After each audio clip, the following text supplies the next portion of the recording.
고린도전서 10장 13절 말씀을 보겠습니다. 고린도전서 10장 13절 말씀입니다.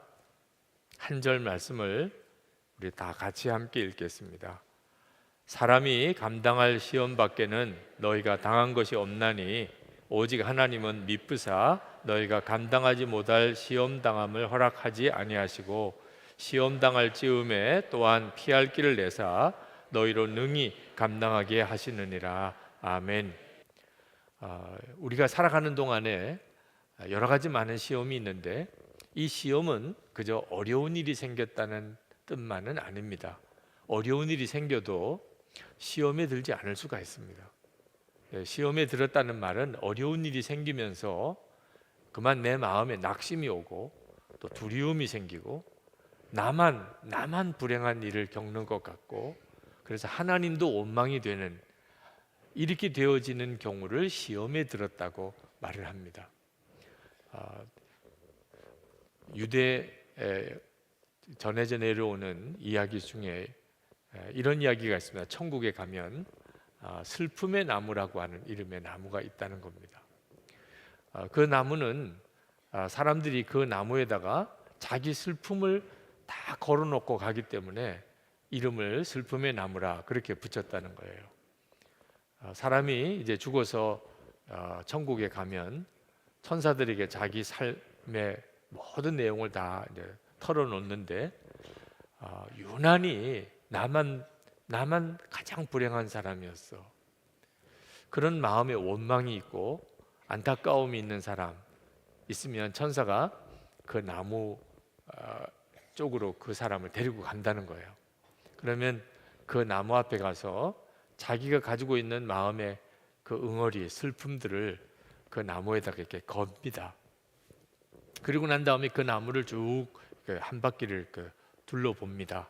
거기에 여러 사람이 자기의 슬픔의 사연들을 걸어놓은 것이 있어서 그걸 쭉 보는 거죠.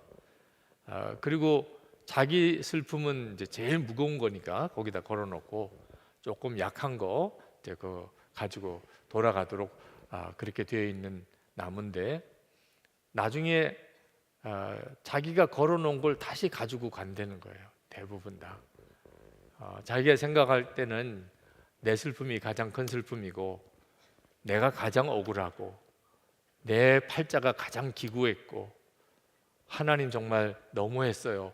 다 이런 마음으로 왔다가 딴 사람들이 걸어놓은 슬픔의 사연들을 가만히 보다 보니까 내 건 아무것도 아니구나. 아유 그냥 내 거 가져가야 되겠다. 그리고 자기 거 메고 돌아간다는. 그리고 돌아간 사람은 다시는 1절 자기만 힘들었다, 불행했다, 슬펐다는 말을 하지 않는다. 그런 이야기가 있습니다. 시험에 드는 것은 누구나 다 어려운 일을 겪으면 다 그렇게 되는 게 아닙니다.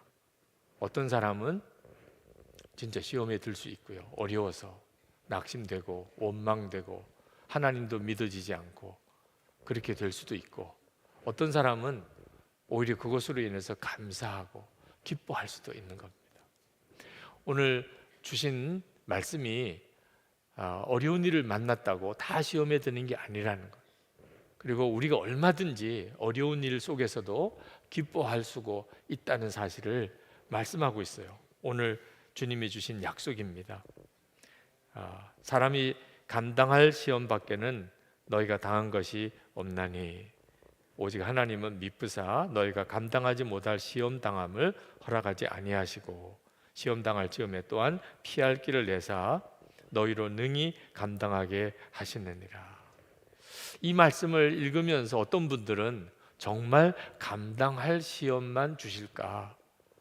실제로 자기가 너무 힘들다는 거죠.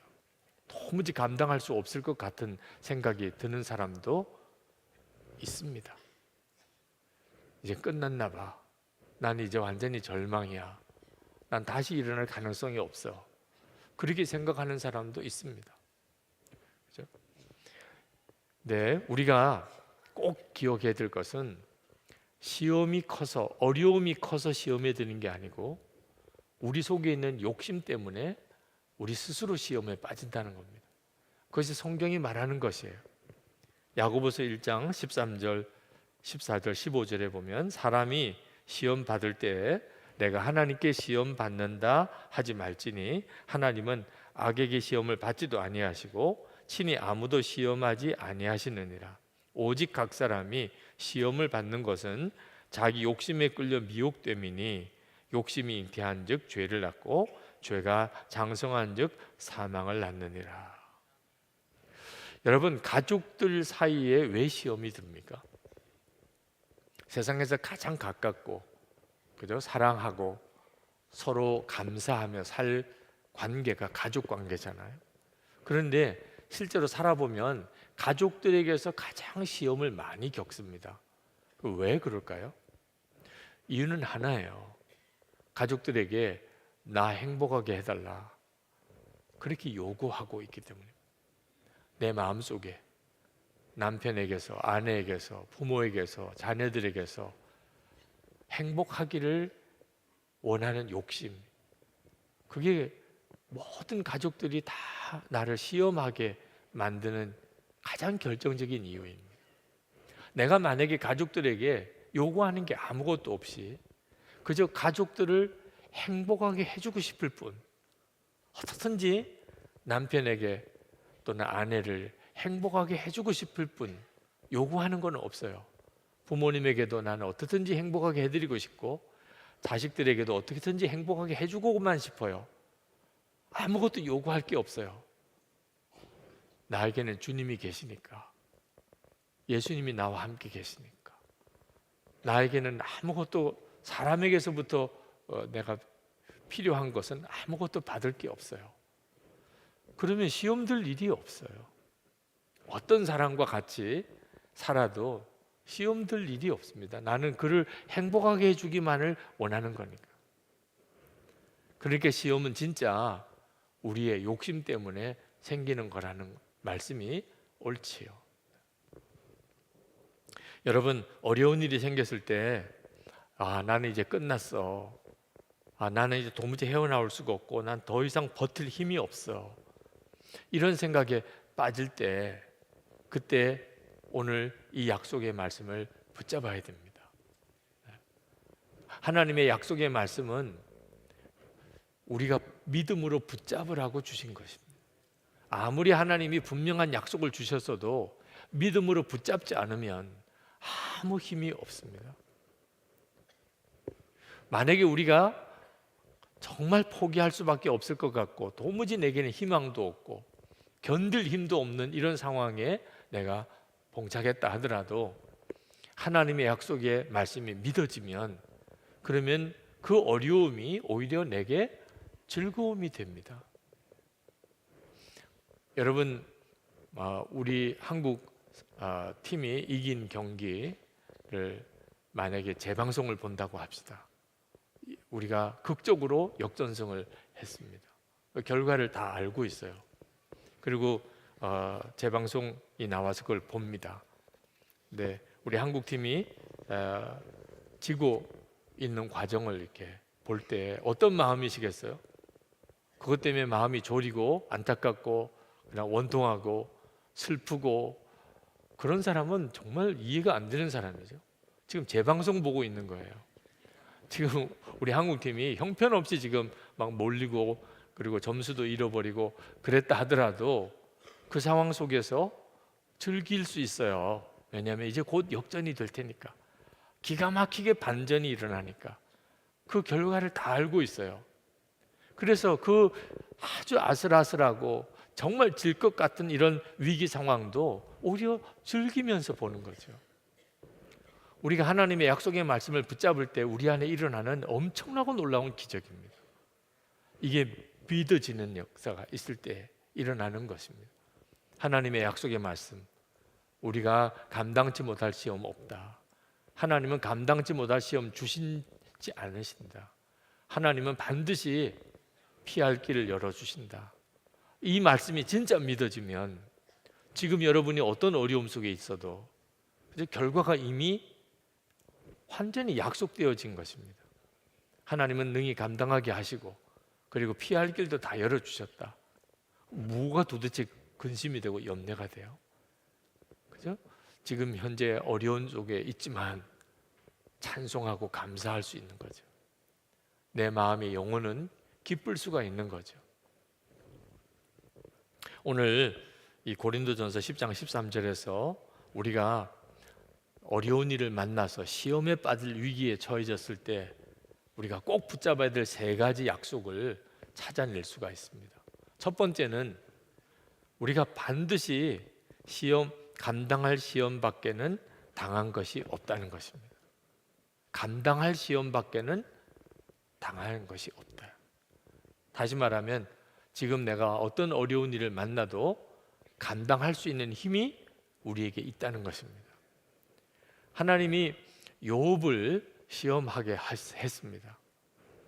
사탄이 하도 욥을 참소하니까, 사탄이 참소한 내용은 하나님이 잘해 주시니까 저도 하나님을 잘 믿는 겁니다. 만약에 하나님이 저의 좋은 것을 다 걷어가시면 반드시 사람은 하나님을 저주하고 원망하고 하나님 떠납니다. 하나님이 그러면 욥의 생명은 건드리지 말고 나머지는 다 뺏어가 봐라, 이렇게 하나님이 허락해 주었어요.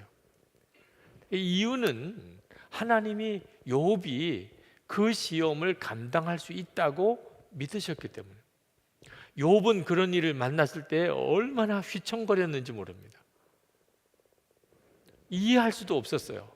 자기에게 왜 이런 일이 일어나는지. 자식 다 죽었죠. 재산 다 잃어버렸죠. 자기 몸에는 악창이 생겼죠. 이제 남은 것은 죽는 것밖에 남지 않았습니다. 왜 자기에게 이런 일이 벌어지는지 아무리 하나님 앞에서 돌아봐도 아무런 그런 어떤 죄책감을 느낄 만한 일조차 없는데 왜 하나님은 나에게 이렇게 하시나? 하나님은 욥이 감당할 수 있다고 믿었으셨어요. 그래서 그 시험을 허락하신 겁니다. 여러분들도 어떤 시험을 만날 때 분명하게 믿으셔야 돼요.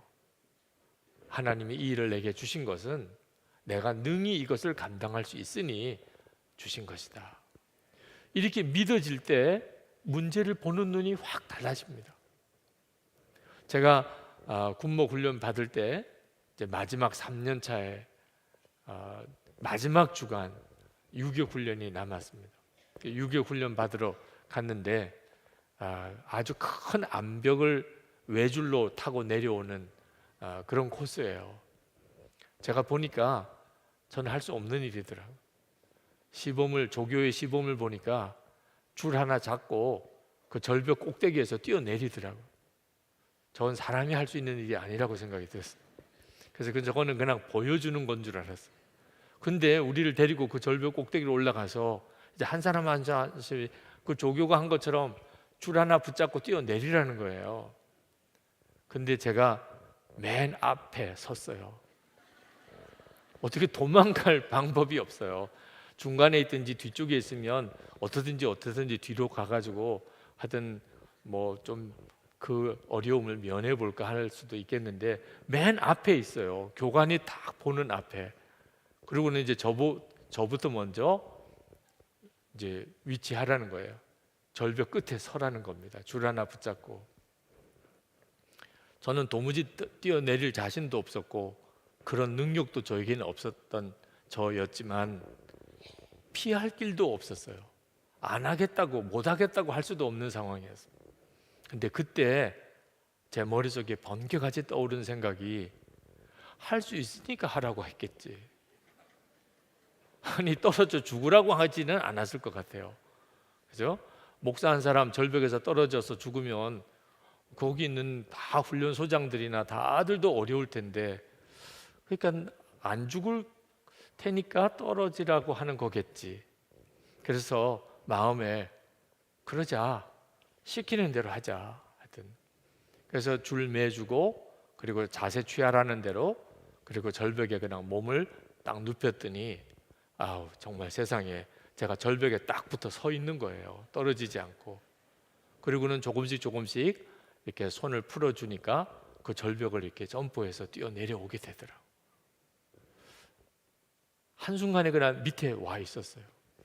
내가 어떻게 내려왔는지 지금도 기억이 잘 안 나요. 하여튼 분명한 것은 조금 전에 위에 있었는데 그냥 제가 아래에 내려와 있었다는 겁니다. 그때 제가 참 귀한 것을 깨달았어요. 믿음으로 산다는 것, 믿음으로 순종한다는 감각을 그때 깨달았어요. 아, 믿음으로 사는 건 이렇게 하는 거구나. 도무지 할 수 없을 것 같은데, 나는 도무지 할 수 없는 일 같은데 하나님이 나를 죽이시려고 하지 않으신다. 이거 믿고 하여튼 주님이 말씀하신 대로만 하면 어느 순간에 그 어려움은 싹 다 지나가고 있는 거예요. 그러니까 우리가 어떤 어려움을 만나고 어떤 시험거리가 생길지라도 첫 번째 우리가 붙잡아야 될 것은 감당할 시험밖에는 주시지 않았다는 거예요. 두 번째는 하나님은 절대로 감당치 못할 시험 우리에게 허락하지 않으신다는 겁니다. 오직 하나님은 미쁘사 너희가 감당치 못할 시험 당함을 허락지 아니하시고, 어려운 일을 당하면 하나님을 원망하는 사람이 생깁니다. 교회 잘 다니다가도 어려운 일이 생기면 교회 안 나오는 사람이 있어요. 하나님에 대한 원망이 있는 거죠. 내가 그렇게 교회 열심히 나가 주었는데 이런 어려운 일을 당하게 하나, 마음에 이렇게 딱 시험이 드는 겁니다. 그래서 일부러 절에 가는 사람들, 하나님 보라고 나에게 그렇게 어렵게 했으니 내가 절에 간다고, 이런 사람도 있어요. 말을 해도 하나님을 부정하고 또 하나님께 아주 욕을 하는 사람도 있습니다. 충분히 그런 심정을 이해할 수는 있어요. 아직도 믿음이 연약하니까, 말씀을 붙잡는 믿음은 못 되니까 어려운 일이 생긴다고 그래서 그걸 하나님을 원망하는 일일 수도 있어요. 그렇기 때문에 믿음이 필요한 거예요. 말씀을 붙잡는 믿음이 그래서 필요한 거예요. 다 이해가 되고 다 설명이 되면 도대체 믿을 이유가 뭐 있습니까? 우리가 하나님을 믿는다고 말할 이유가 뭐가 있어요? 다 이해가 되고 다 설명이 된다면. 어떤 때는 하나님이 하시는 일이 도무지 이해가 안 되고 설명도 안 되니까, 그러니까 믿어야 하는 거죠. 그래서 믿음이 필요한 겁니다. 주님이 우리에게 주신 약속의 말씀은 하나님은 미쁘사 너희가 감당치 못할 시험 당함을 허락지 않아야 하셨다. 하나님께서 우리가 감당할 수 없는 일이라면 주시지도 않았다는 거예요. 영락교회 민병운 권사님이라고 계십니다. 물론 옛날 분이세요. 의사셨습니다.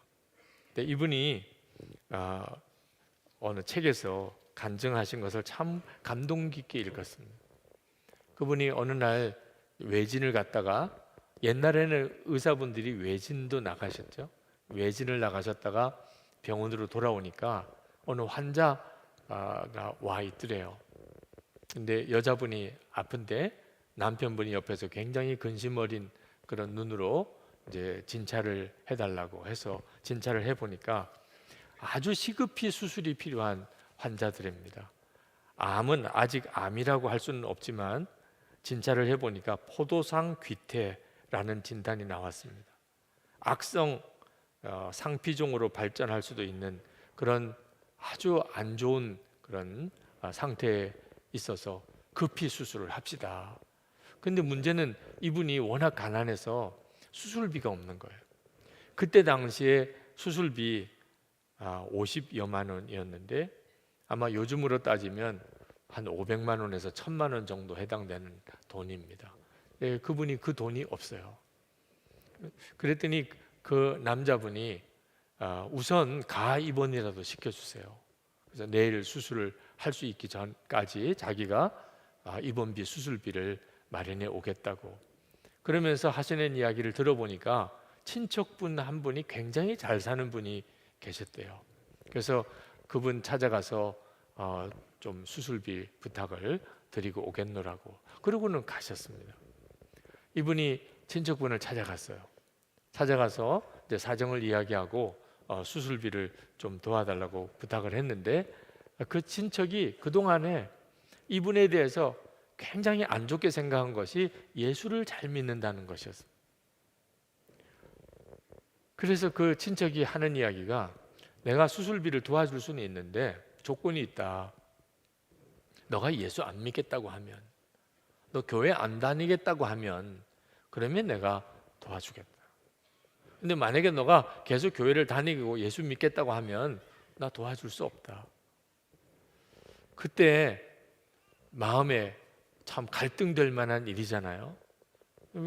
교회 안 나가겠습니다. 그리고 일단은 수술부터 하고 계속 교회 나가면 어떻게 할 거예요? 그렇게 할 수도 있는 거죠, 뭐.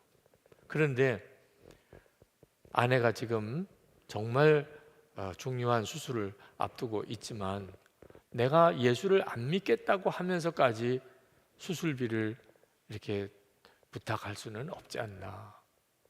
그래서 그 친척에게 제가 더 이상 돈 부탁을 하지 않겠습니다. 저는, 저와 제 아내는 죽는 한이 있어도 예수님을 부인할 수는 없습니다. 그리고는 병원으로 돌아왔어요. 병원에 있는 아내에게 와서 남편이 그 이야기를 했습니다. 여보, 당신 죽어야 되나 봐. 참, 그것도 기가 막힌 이야기죠. 그러면서 이제 사정을 이야기를 쭉 했어요. 친척 집에 갔더니 그분이 이런 이야기를 하더라. 내가 당신이 수술을 받고 치유받는 것도 참 중요하지만 예수님을 부인해 가면서까지 그렇게 치유받을 수는 없지 않겠나 생각해서 내가 그냥 돌아왔어. 그랬더니 아내가 너무 잘했다고 하는 거예요. 당신 너무 잘했다고. 그래, 우리 내일 이제 퇴원해서 하나님 앞에 갈 준비를 하고 그렇게 하나님 앞에 가겠다고. 우리가 아무리 힘들고 어려워도 예수님을 부인하고 목숨을, 생명을 연장하는 것은 바보 같은 일이죠. 그 이야기를 들으시는 주님은 어떤 심정이셨을까요?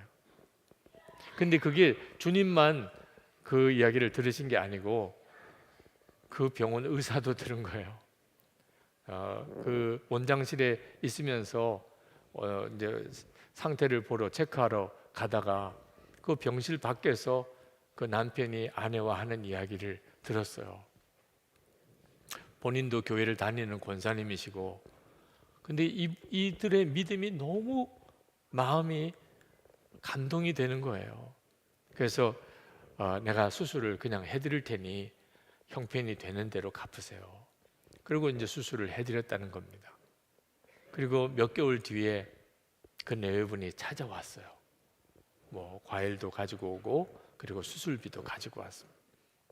우리가 너무 늦게 와서 죄송하다고, 수술비 마련을 하느라고 그동안 이렇게 늦게 왔노라고 하면서 수술비를 가져왔다는 이야기를 그 간증에 쓰셨습니다. 여러분, 어려운 일이 생기는 다 시험에 드는 게 아닙니다.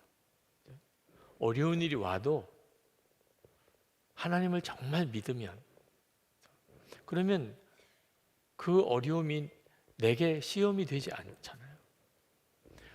이 믿음이 우리에게 필요합니다.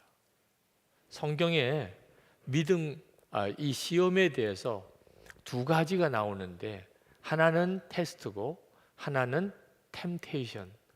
하나는 정말 시험이고 하나는 유혹이라고 할 수 있는 두 가지 형태의 시험이 있습니다. 테스트는 하나님이 우리의 믿음을 길러주려고, 마치 아이들에게 학교에서 시험을 치죠. 실력을 늘리기 위해서 하는 방법이잖아요. 그래서 주는 시험이고, 템테이션은 마귀가 우리를 실족시키려고, 하나님을 부인하게 만들려고, 하나님을 떠나게 만들려고 주는 것을 유혹 또 시험이라고 그렇게 설명할 수는 있습니다. 근데 실제로는 구분이 안 돼요. 이건 하나님이 내게 주시는 테스트구나, 이거는 마귀가 내게 주는 템테이션이구나, 이 구분이 안 돼요. 선악과는 누가 만들었어요? 하나님 만드셨죠. 따먹지 말라고까지 하셨죠. 그런데 그 선악과를 가지고 아담과 하와를 실족시킨 자는 사탄이죠. 그러니까 어떤 게 시험이고 어떤 게 테스트고 어떤 게 템테이션인지 뒤섞여 있어요. 욥에게 참소해서 욥이 말할 수 없는, 이해할 수 없는 고통을 겪게 한 자가 사탄이죠. 그렇지만 그 일을 허락하신 분은 또 하나님이시죠. 사탄은 욥을 완전히 믿음을 무너뜨리려고 했고, 하나님은 그 일을 계기로 해서 욥의 믿음을 증거하시려고 하셨죠. 예수님이 광야에 나가서 사탄에게 시험을 받으시는데 그 과정을 누가 이끌었냐면 성령께서 이끄셨어요. 그 성령의 이끌림을 받아 광야에 나가 사탄에게 시험을 받았었습니다. 그러니까 성경을 가만히 읽어보면 하나님이 하시는 테스트와 마귀가 하는 템테이션이 같이 뒤섞여 있습니다. 그러니까 이것이 하나님이 주시는 시험인지 마귀가 주는 시험인지 이거 구분하는 일은 쓸데없는 일입니다. 한 가지 우리가 분명히 믿을 것은, 내게 만약에 어떤 시험이 될 만한 어려움이 생겼다면 그런데 하나님이 나를, 내 믿음을 견고하게 하기 위하여 허락하신 것이라는 확신을 갖는, 그게 확실히 믿어지면 그러면 어려운 가운데 내 마음에 실족함이 없어요. 중요한 것은 하나님의 약속의 말씀을 내가 정말 믿는 겁니다. 세 번째, 하나님께서 우리에게 오늘 시험을 당했을 때 우리로 하여금 이기게 하시는 세 번째 약속은 어떤 어려운 일이 생길지라도 반드시 피할 길을 열어주셨다는 겁니다. 여러분이 이 사실을 정말 분명하게 믿으실 수 있게 되기를 바랍니다. 어떤 어려운 일이 와도 반드시 하나님은 피할 길을 열어주셨다는 것.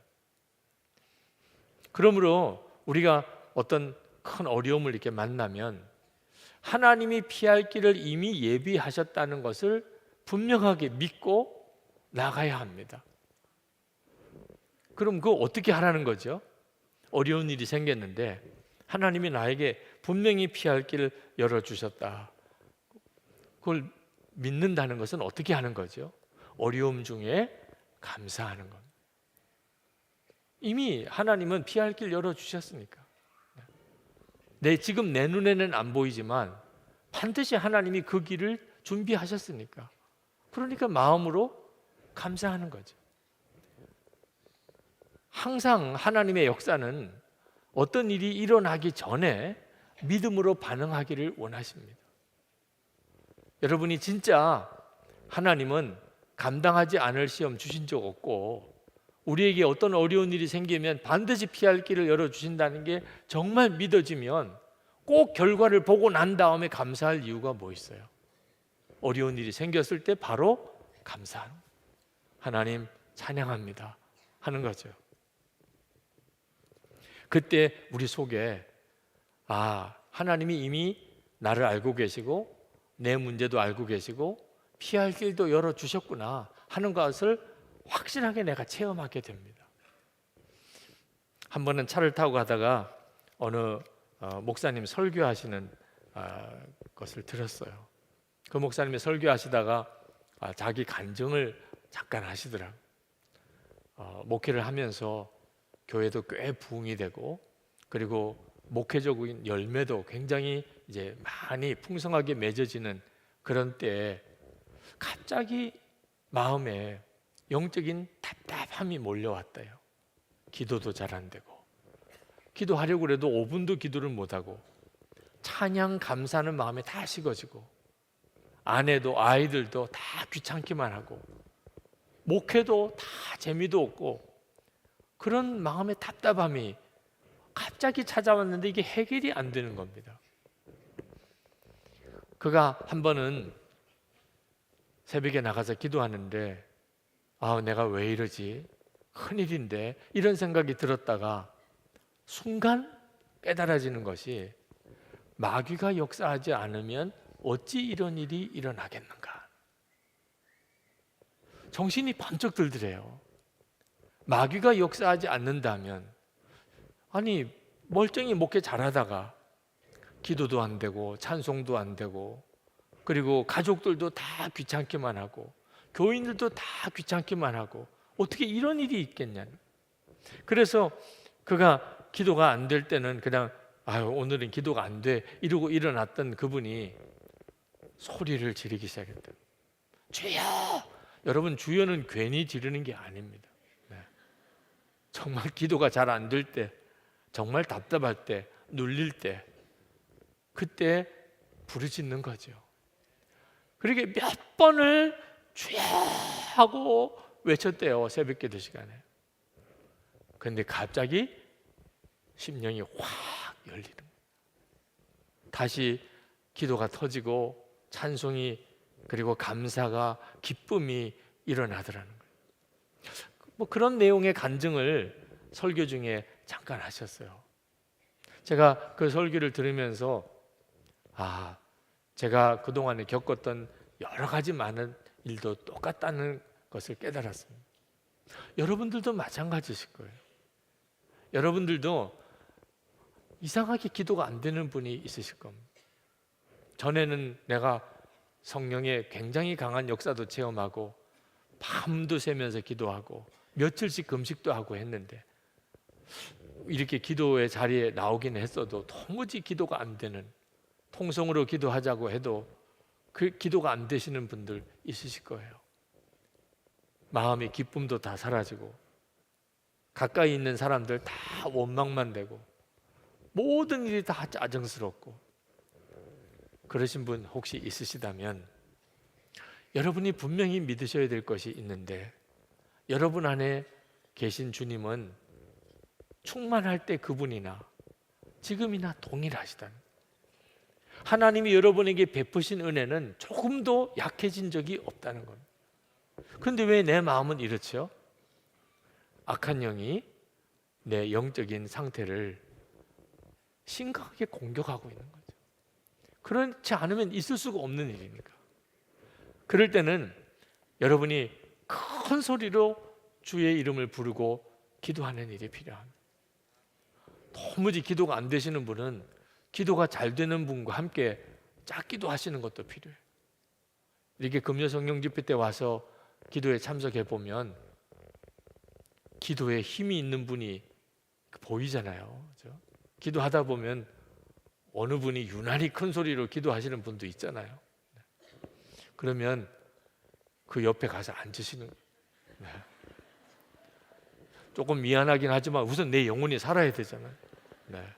그리고 같은 남자분끼리 또 같은 여자분끼리라면, 이성이면 좀 조심해야 하겠지만 같은 남자분 여자분끼리라면 제가 오늘 심령이 매우 답답합니다. 기도는 해야 될 제목이 많은데 도무지 기도가 안 됩니다. 저와 좀 같이 함께 좀 기도해 주실 수 없겠습니까? 안 된다고 그러는 분이 있으면 그건 정말 악령의 사람이겠죠.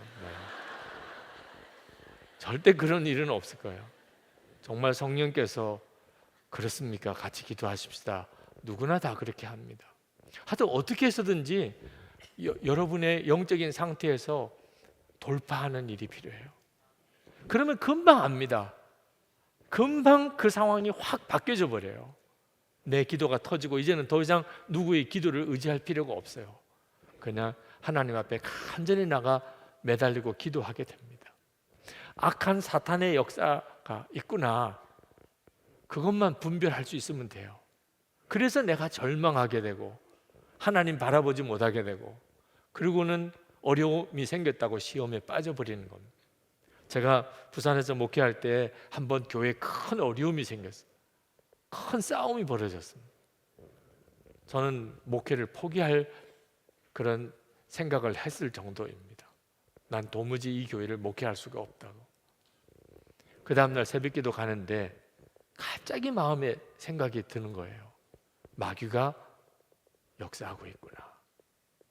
왜 그때는 그게 생각이 안 났는지 몰라. 어제 저녁에는 왜 그 생각이 안 났는지 몰라. 근데 새벽기도 가다가 그 생각이 들었어요. 마귀가 역사하고 있구나. 새벽기도 나가서 기도하는데 마귀가 역사하는 거라면 마귀가 원하는 대로는 하지 말아야 되겠다. 마귀가 원하는 게 각본이 뻔해요. 교회 시험 일으키고, 그리고 교회가 파벌로 아주 서로 정말 죽일 듯이 갈라져 싸우고, 그리고 이제 좀 괜찮은 사람들은 전부 다 교회를 떠나가고, 목사도 나중에는 목회 포기하겠다 그러고. 마귀가 다 각본이 있습니다. 어느 교회든지 다 비슷한 형태로 가는 거예요. 그럼 나는 어떻게 해야 되나? 마귀의 역사라는 것을 분별하고 나니까 마귀가 원하는 대로 반대로 가기 시작합니다. 그리고 그 큰 시험을 이겼어요. 한 3개월 정도 시간이 걸렸지만 하나님이 그 시험을 이기게 하셨습니다. 그리고 교회가 더 든든히 서게 하셨습니다. 여러분들도 여러분의 삶 속에 악한 영이 역사하는 것이 있다고 느껴지면, 그러면 여러분은 거의 시험을 이긴 거예요. 대부분은 마귀가 시험하는 줄 모르니까 계속 그 문제에 시달리고 결국은 마귀가 원하는 대로 가게 되는 것입니다. 마귀가 시험한다고 생각이 될 때, 그때 이길 수 있는 길은 먼저 믿음으로 주님을 부르고 감사하고 찬양하는 것입니다. 그러면 마귀가 어떻게 할 수가 없어요. 어느 전도사님이 사택이 아주 교회에서 멀리 떨어져서 살아야만 했었는데, 이렇게 교회 오고 가는 길이 뭐 대중교통편 이용해서 와야 되니까 고생이 되죠. 근데 그 전도사님의 아내가 임신을 했어요. 아기도 있는데다가 또 아기를 가졌습니다. 전도사님 교회 왔다 갔다 하지만 또 애 데리고 예배 드릴 때, 교회 행사 있을 때 왔다 갔다 해야 되는 일이 그 사모님에게는 참 힘든 일이었습니다. 버스를 애 데리고, 그리고 아기를 또 임신해서 버스를 이렇게 타면 뭐 대중교통편이 그렇죠. 서서 힘들게 가야 되는 거죠. 그런데 이따금 자기가 그런 몸인 줄 알고 자리에서 일어나 주는 사람이 있습니다. 얼마나 반가운지. 근데 애도 있죠. 또 그러니까 아기도 임신도 했지요. 그러니까 그 자리까지 가는 동안에 딴 사람이 앉는 거예요. 그때는 또 더 허탈해지고 힘이 다 빠지는 것 같고, 하나님 제발 자리가 누가 양보해 주는 사람이라도 있으면 그 자리에라도 앉을 수 있게 해달라고. 그러다가 번뜩 든 생각이 있었어요. 그래서 그 다음에 버스를 탔는데 누가 내리려고 일어서더래요. 저기 가서 앉아서 가면 좀 좋겠다, 그런 마음이 드는데 꽤 거리가 있어서 딴 사람이 거기에 딱 앉더래요. 이렇게 하면 안 되겠다고 싶어서 그 다음에는 누가 일어나면 감사합니다, 그리고 소리를 먼저 질렀대요. 네. 주여 감사합니다. 그러니까 누가 이렇게 앉으려고 그러다가 깜짝 놀라서 돌아보니까 애도 들쳐안고 또 애까지 이렇게 배가 불러있는 아주머니가 그 자리를 보고 감사합니다 그러고 있는데 어떻게 앉겠어요. 와서 앉으시라고. 그래서 앉아서 그 다음부터는 버스 타고 다니면서 많이 편안해졌다. 네. 감사합니다 고백하고 외치는 일이 영적인 힘이 있어요. 주님은 피할 길을 열어두신 게 분명해요. 예수를 믿으면 우리 안에는 이미 성령의 충만함이 이미 왔어요. 근데 내가 믿음과 순종으로 그것을 취해야 얻게 되는 거지. 그냥 가만히 있는데 내 심령의 평강, 기쁨, 감사가 넘치기를 기다려서는 죽을 때까지 그 경험 못할 수도 있습니다. 이미 우리 안에 와 계세요. 주의 성령은 이미 우리 안에 충만하십니다. 이것이 하나님이 내게 주실 피할 길이에요. 성령에 충만하면 시험 들 사람이 누가 있겠습니까? 그리고 또 하나, 하나님의 말씀에 귀를 기울여야 한다는 것. 성경을 읽어보면 베드로가 예수님을 3번 부인한 정말 큰 시험에 빠졌던 사건이 나옵니다.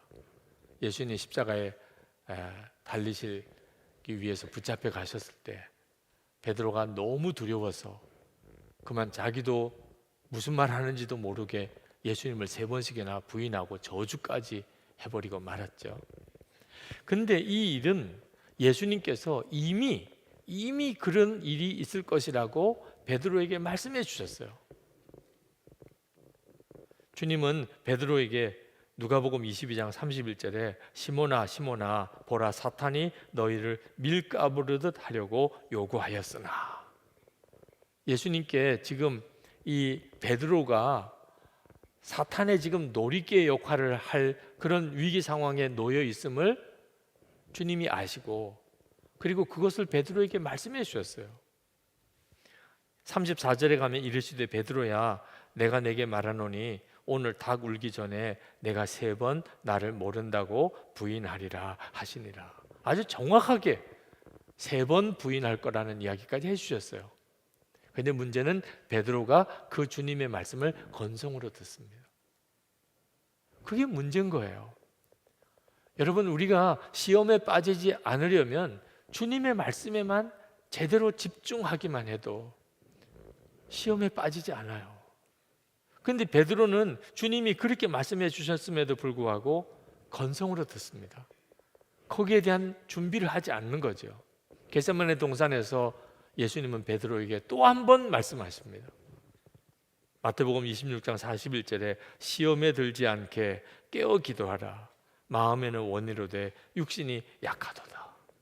그런데도 베드로가 그 시간에도 그 주님의 말씀을 건성으로 듣고 졸고 기도를 못합니다. 결국은 그 일이 벌어지게 되는 거죠.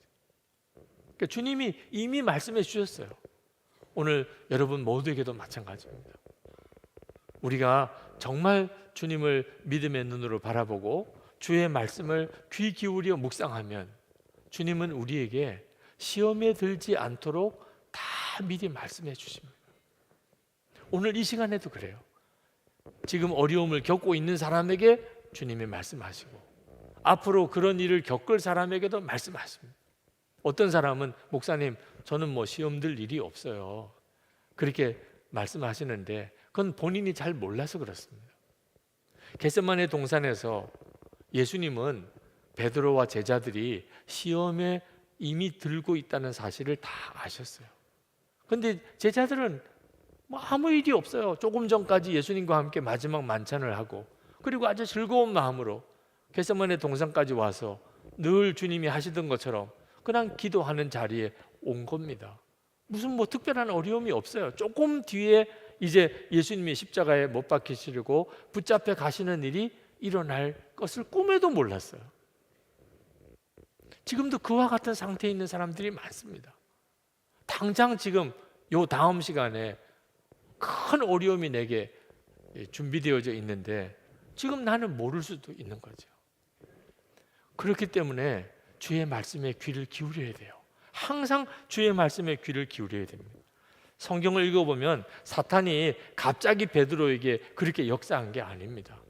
마태복음 16장에서 보면 베드로가 예수님을 그리스도요 살아계신 하나님의 아들이라고 신앙 고백을 했을 때 큰 칭찬을 받았지만 예수님이 이제 십자가 지실 것에 대해서 말씀하실 때 베드로가 그 주님의 말씀을 가로막습니다. 절대로 그런 일은 일어나면 안 된다고. 그때 예수님께서 베드로를 심히 꾸짖으셨어요. 그러면서 사탄아 내게서 떠나가라고 그렇게까지 말씀하셨습니다. 그때 베드로가 그 주님의 책망을 마음에 새겼어야 되는 거예요. 아, 사탄이 지금 내 마음속에서 나도 모르게 역사하는구나. 그때 그것을 조심해야 되는 거죠. 베드로는 그렇게 여러 번 주님으로부터 경고도 받았고 책망도 받았음에도 불구하고 주의 말씀을 마음에 새기지 않습니다. 결국은 주님이 베드로를 위해서 기도하시죠. 누가복음 22장 32절에 그러나 내가 너를 위하여 내 믿음이 떨어지지 않기를 기도하였노니 너는 돌이킨 후에 내 형제를 굳게 하라. 이미 주님은 베드로를 위하여 열린 길을 마련해 놓으셨습니다. 베드로가 예수님을 3번씩이나 부인하고 완전히 낙심에 빠져서 이제 주님의 제자라고 자기가 스스로 나설 수도 없는 그런 처지에서 고기잡이하러 돌아가는 이런 상황이 올 것을 주님은 이미 다 아시고 그 베드로가 다시 회복할 것에 대한 기도까지 다 해놓으셨습니다. 베드로에게만 그렇겠습니까? 저에게도 여러분에게도 똑같습니다. 우리에게 어떤 어려움이 오고 우리가 그것 때문에 시험에 빠지는 일이 있다 하더라도 하나님은 반드시 약속하신 것을 지키십니다. 피할 길을 열어놓으셨어요. 그러므로 낙심하지 않게 되기 바랍니다. 길이 없어 보인다고 절망하지 말기를 바랍니다. 지금 우리가 할 수 있는 일은 다시 주님께 귀 기울이는 거예요. 주님께. 3번이나 예수님 부인했던 베드로 어떻게 회복됐습니까? 주님의 질문 하나, 내가 나를 사랑하느냐? 그 질문 3번 받고 그리고 베드로는 완전히 회복했잖아요. 오늘 이 시간에 나는 끝났어 그런 사람도 오늘 주의 말씀 한마디로 완전히 바꿔지는 역사가 일어납니다. 주님은 피할 길을 이미 다 열어놓으셨어요. 우리에게는 그래서 절망이 없습니다. 그 약속의 말씀을 믿을 건지 안 믿을 건지 그것만 우리에게 있을 뿐이에요. 그 피할 길은 시험이 다 없어지는, 시험거리 자체가 없어지는 것을 말하는 게 아닙니다. 여전히 어렵고 힘든 일은 있을지 몰라요. 그런데 그게 왜 피할 길입니까? 내가 예수님과 함께 이미 죽었고 주 예수님이 나와 함께 계신 게 정말 믿어지면 그게 바로 피할 길입니다. 예수님이 나와 함께 계신 게 정말 믿어지면 그러면 무슨 문제가 되겠어요? 여러분 안에 하나님이 마련하신 어떤 어려움을 만나도 피할 길이 있으신 것을 믿으시기 바랍니다. 주 예수 그리스도십니다. 할렐루야. 너무나 놀랍습니다. 오늘 이 시간에 우리 같이 기도하고 그리고 여러분 안에 모든 시험에서 해결되는 은혜가 있게 되기를 축복합니다. 지금 여러분의 마음을 힘들게 하는 일, 낙심하게 되는 일, 하나님이 의심하게 되는 오늘 주께서 여러분 가운데 말씀을 주심으로 여러분이 거기서 일어나게 되기를 축복합니다. 오늘 이 약속의 말씀을 붙잡으시기를 우리 같이 찬송을 부르고 기도하겠습니다.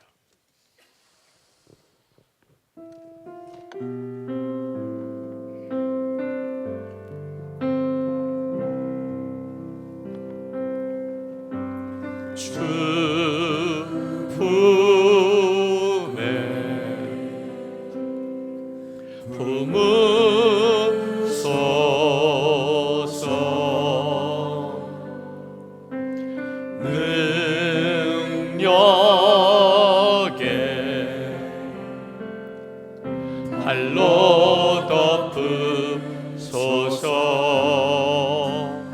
거친 파도 날 향해 와도 주와 함께 날아오르리. 폭풍 가운데 나의 영혼 잠잠하게 주를 보리라. 주님 안에 주님 안에 나 거하리.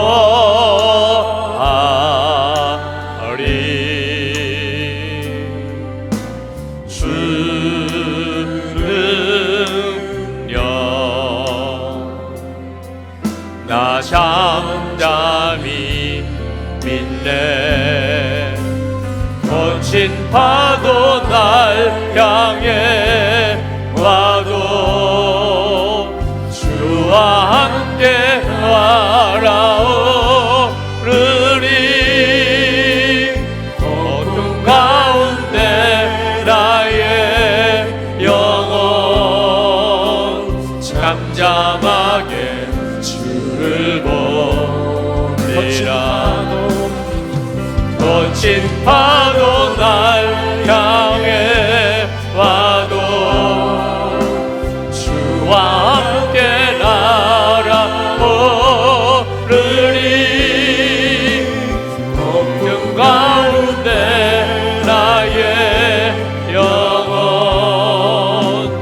잠잠하게 주를 보리라.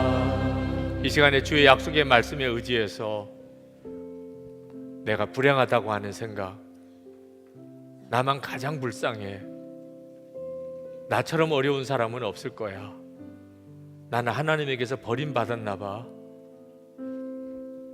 이런 생각과 마음에서 주님 나를 건져주소서.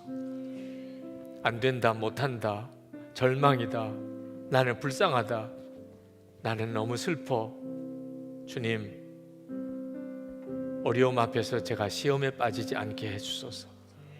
주님이 원하지 않는 생각은 내게서 완전히 떠나가게 해주옵소서. 우리 주여 부르짖고 기도하겠습니다. 주여!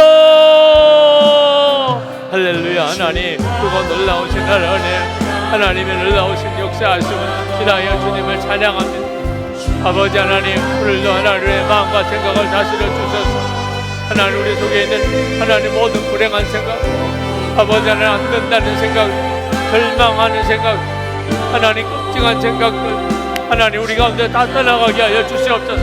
하나님을 의심하고 하나님을 부정하고 하나님을 원망했던 모든 죄를 주의 용서해 주시기를 원합니다. 사랑과 은혜가 충만하신 하나님, 오늘도 하나님 앞에 예배하는 사랑하는 주님 앞에 나와 기도하는 사랑하는 성도들, 저들의 마음의 심령에 주의 은혜를 도와시고 하나님의 역사를 도와시고 주의 말씀을 도와시고 주의 권능을 도와시고 하나님의 은혜로 충만하여 주시기를 원합니다. 아버지 하나님, 이 시간에 주의 보혈로 우리를 경건하게 깨끗게 하시고 온전하게 하시고 충만하게 하시고 의롭게 하시고 온전하게 하여 주시기를 원합니다. 아버지 하나님, 살려주셔서 건져주셔서 일으켜주셔서 힘을 다하 오직 힘을 다하여 주를 온전히 바라보게 하여 주시옵소서. 들어주셔서 힘을 도하소서 능을 도하소서. 주여, 나의 주여, 역사하신 주여, 심하시고 은혜를 주시고 충만하여 주시기를 원합니다. 하나님 감사합니다. 아버지, 감당하지 못할 시험 없다고 했습니다. 감당치 못할 시험은 아예 주시지도 않는다고 했습니다. 어떤 어려움 중에도 피할 길 주신다고 하셨습니다. 그 피할 길은 주 예수님이십니다. 어떤 시험보다 크신 주님, 그 주님이 우리의 피할 길입니다. 우리는 이미 그 피할 길을 다 받았습니다. 그래서 어떤 어려움도 없이 우리가 근심할 필요가 없습니다. 두려워할 필요가 없습니다. 이 시간 주여, 시험보다도 더 크신 주님을 바라보게 해주소서. 내가 가지고 있는 문제보다 더 크신 주님을 바라보는 눈이 뜨이게 해주소서. 믿어지게 해주소서. 주님을 바라보게 해주소서. 주여 부르짖고 기도하겠습니다. 주여! 할렐루야. 놀라우신 하나님, 역사하신 주님, 충만하신 주님, 주의 역사하신 하나님 감사, 충만하신 주님, 놀라우신 하나님 찬양하며 하나님 감사하며 주님께 영광을 돌려드립니다. 크신 은혜로 도와소서. 사모합니다. 갈망합니다. 소원합니다. 주님 들어주시기를 원합니다. 나의 주님, 나의 하나님, 나의 주님, 나의 하나님 부어주시기를 원합니다. 하나님 역사해 주시기 원합니다. 하나님 들어주시기를 원합니다. 눈 열어주시기 원합니다. 문제보다 더 크신 주님, 주님 어려움보다 더 크신 주님, 시험보다 더 크신 주님, 주님을 바라보는 눈을 떠게 하여 주셔서 하나님 피할 길 이미 주신 주님, 피할 길 이미 주신 주님 감사합니다. 주님 찬양합니다. 놀라우신 하나님 찬양합니다. 성도들 하나님 이렇게 건져주셔서 세워주셔서 하나님 하나 올 때와 할 때가 완전히 마음이 달라지게 하소서. 심령이 달라지게 하소서. 기도가 달라지게 하소서. 믿음이 달라지게 하소서. 찬송이 달라지게 하소서. 고백이 달라지게 하소서. 얼굴이 달라지게 하소서. 삶이 달라지게 하소서. 놀라우신 하나님, 크신 하나님, 은혜의 주님, 역사하신 주님 감사합니다.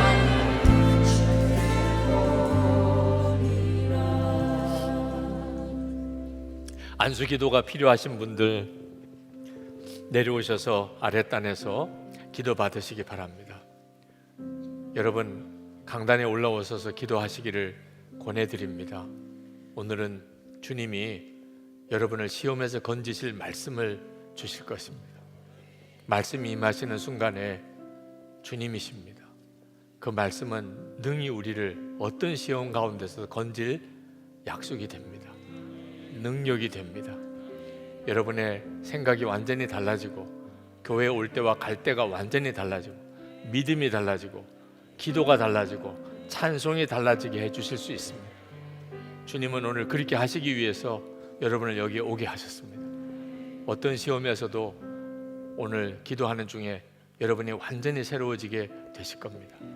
우리 마지막 기도하실 때 주여 제게 시험을 이길 그 말씀을 주소서, 말씀으로 제게 함께 해 주소서, 다시 저를 일으켜 주소서, 오히려 내가 찬송하고 감사하며 담대하게 나아갈 수 있게 해 주옵소서.